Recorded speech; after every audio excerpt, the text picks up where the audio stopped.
Jangipur town কংগ্রেসের উদ্যোগে বাম কংগ্রেস জোট প্রার্থী মর্তুজা হোসেনের সমর্থনে ২ নম্বর ওয়ার্ডের জয়রামপুর মোড়ে রবিবার পথসভায় উপস্থিত ছিলেন হারুন রশিদ, মোজারুল ইসলাম, মীর কাসেম, সতিবুল শেখ, ইন্দ্রনীল দাস। সভাপতিত্ব করেন টাউন সভাপতি মোহন মাহাতো। বক্তারা বলেন, কেন্দ্রের বিজেপি সরকার ধর্মীয় বিভাজন সৃষ্টি করে দেশের ঐক্যকে ধ্বংস করেছে।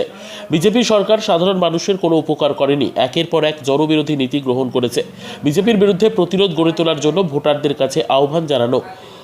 বক্তারা অপরদিকে তৃণমূলের চুরি দুর্নীতির কথা তুলে ধরেন। তৃণমূল রাজ্য জুড়ে লুটের রাজত্ব সৃষ্টি করেছে বলে তারা আরও বলেন, মুর্শিদাবাদ হচ্ছে বিড়ি শ্রমিকের হাব। তৃণমূলের সবাই নেতা, বিধায়ক, মন্ত্রী, অথচ বিড়ি শ্রমিকের দীর্ঘ বছর ধরে মজুরি বৃদ্ধি হচ্ছে না।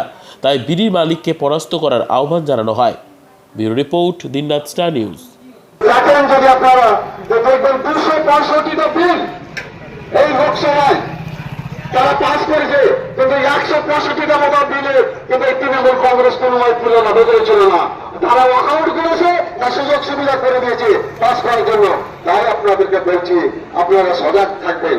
আমরা চাই আপনাদের মানুষের মধ্যে যে বিভেদ, গোটা ভারতবর্ষের মানুষের মধ্যে যে বিভাজন, গোটা ভারতবর্ষের মানুষের মধ্যে যে বিচ্ছিন্নতা সৃষ্টি করার চেষ্টা করছে, এই জায়গায় দাঁড়িয়ে আমরা ভারতের জাতীয় কংগ্রেস এবং বামপন্থীরা এই গোটা ভারতবর্ষের সাম্প্রদায়িক শক্তির বিরুদ্ধে ঐক্যবদ্ধ হয়ে লড়াই, আন্দোলন, সংগ্রাম আমরা সংগঠিত করছি।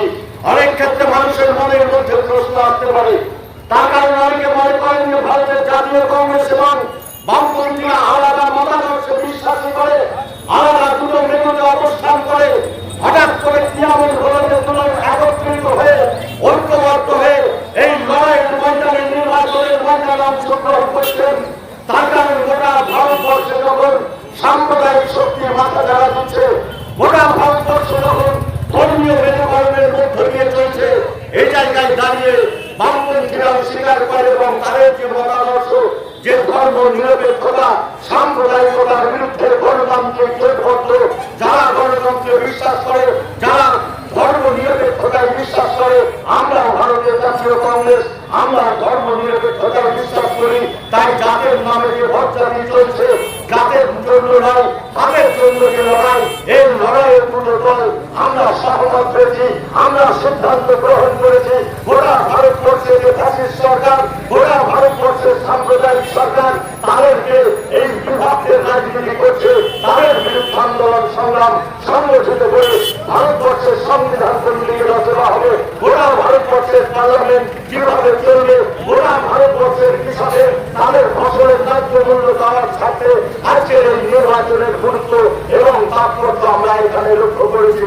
তাই আজকে আমরা আপনাদের কাছে জানান দিতে চাই, জাতীয় লোকসভা নির্বাচনে গোটা ভারতবর্ষে যেভাবে পেট্রোল ডিজেলের মূল্য বৃদ্ধি ঘটছে, তারা তো 2014 সালে ক্ষমতায় আসার সময় বলেছিলেন পেট্রোলের মূল্য বৃদ্ধি রোধ হবে, ডিজেলের মূল্য বৃদ্ধি রোধ হবে।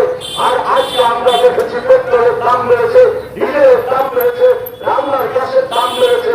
অনেকে প্রশ্ন করে যে পেট্রোল ডিজেলে তো গাড়ি ঘোড়া এসব চলে, যারা ধর্মের কাছে, যারা গণতান্ত্রিক সমাজ ব্যবস্থায় বিশ্বাস করে, তারা তো পেট্রোল ডিজেলের প্রয়োজন হয়। তাদের কাছে আমাদের প্রশ্ন যে গোটা ভারতবর্ষে 65% মানুষ কৃষিকাজের উপর জীবন জীবিকা নির্বাহ করে। যখন পাম্পসেট এবং জলসেচের মধ্য দিয়ে ঘোড়া প্রবণ এলাকায় চাষি তার চাষাবাদ করে, তখন দেখা যায় পাম্পসেট জলসেচের মধ্য দিয়ে কৃষককে চাষাবাদ করতে হয়। সেভাবে পেট্রোলের দাম বৃদ্ধি হলে, ডিজেলের দাম বৃদ্ধি হলে, বিদ্যুতের মাসুল বৃদ্ধি হলে, সারের দাম বাড়লে, কাঁচামালের দাম বাড়লে, কৃষক তার ফসল উৎপাদন করতে গিয়ে তার উৎপাদনের কাঁচামালের খরচ যখন বাড়ে, আর বাজারে যখন ফসল বিক্রি করতে যায় কৃষক তার ফসলের দাম পায় না, তাহলে কৃষককে আত্মহত্যা করতে হয়। গোটা ভারতবর্ষের সরকার, গোটা ভারতবর্ষে যখন কৃষক আত্মহত্যা করছে, এই সরকার যখন নামে যে রাজনীতি করার চেষ্টা করছে, কৃষকের উপর ভর্তুকি তুলে নেওয়া হচ্ছে, ফসলের দাম পাচ্ছে না, সারের উপর ভর্তুকি তুলে নেওয়া হয়েছে, বিদ্যুতের মাসুল বৃদ্ধি হয়েছে। ফলে গোটা ভারতবর্ষের কৃষক আজকে জর্জরিত, গোটা ভারতবর্ষের কৃষকদেরকে আত্মহত্যা করতে হচ্ছে। এই ভারতবর্ষের সরকার কৃষকের দিকে না তাকিয়ে বড় বড় কর্পোরেট সংস্থা যারা আছে, যারা আম্বানিদের দালালি করে, যারা আদানিদের দালালি করে, যারা কর্পোরেট সংস্থার দালালি করে, ভারতবর্ষের সরকার পরিচালনা করছে।